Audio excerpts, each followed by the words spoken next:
ভারতীয় গণমাধ্যম মানি control ৩০ December প্রকাশিত এক প্রতিবেদনে সংবাদ মাধ্যমটি দাবি করেছে, বাংলাদেশের পট পরিবর্তনের ফলে বদলে যাচ্ছে দক্ষিণ এশিয়ার ভূ-রাজনৈতিক পরিস্থিতি।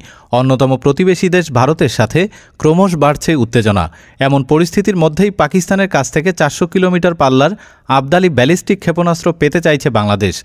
প্রতিবেদনে আরও দাবি করা হয়, স্বল্প পাল্লার আবদালি ব্যালিস্টিক ক্ষেপণাস্ত্র সরবরাহের জন্য বাংলাদেশ পাকিস্তানকে অনুরোধ করেছে, তবে এটি ভারতের জন্য একটি বড় নিরাপত্তা সমস্যা সৃষ্টি করতে পারে বলছে মানি কন্ট্রোল। ভারতীয় প্রতিরক্ষা গবেষণা সংস্থা ইন্ডিয়ান ডিফেন্স রিসার্চ উইংয়ের এক প্রতিবেদনে বলা হয়েছে, ঢাকা এই ক্ষেপণাস্ত্রগুলোকে ভারতের বিরুদ্ধে প্রতিরোধ হিসেবে ব্যবহার করতে চায়। এই ক্ষেপণাস্ত্রগুলো স্বল্প পরিসর ভারতের সমগ্র উত্তর পূর্বাঞ্চলকে বাংলাদেশের নাগালের মধ্যে এনে দেবে। তবে বাংলাদেশ সরকারের পক্ষ থেকে এখনও আনুষ্ঠানিকভাবে পাকিস্তানের কাছ থেকে এমন মিসাইল চাওয়া হয়েছে কিনা তা এখনও নিশ্চিত করা যায়নি। ফ্যাক্ট চেক রিউমার স্ক্যানার এখন পর্যন্ত এ ব্যাপারে কিছুই জানায়নি। উল্লেখ্য, পাকিস্তানের প্রতিরক্ষা মন্ত্রণালয়ের তথ্য মতে স্বল্প পাল্লার ব্যালিস্টিক ক্ষেপণাস্ত্র হাতফ ২ বা আবদালির ওজন ১৭৫০ কেজি। এই ক্ষেপণাস্ত্রে একটি একক পর্যায়ের কঠিন প্রোপেল্যান্ট ইঞ্জিন ব্যবহার করা হয়ে থাকে।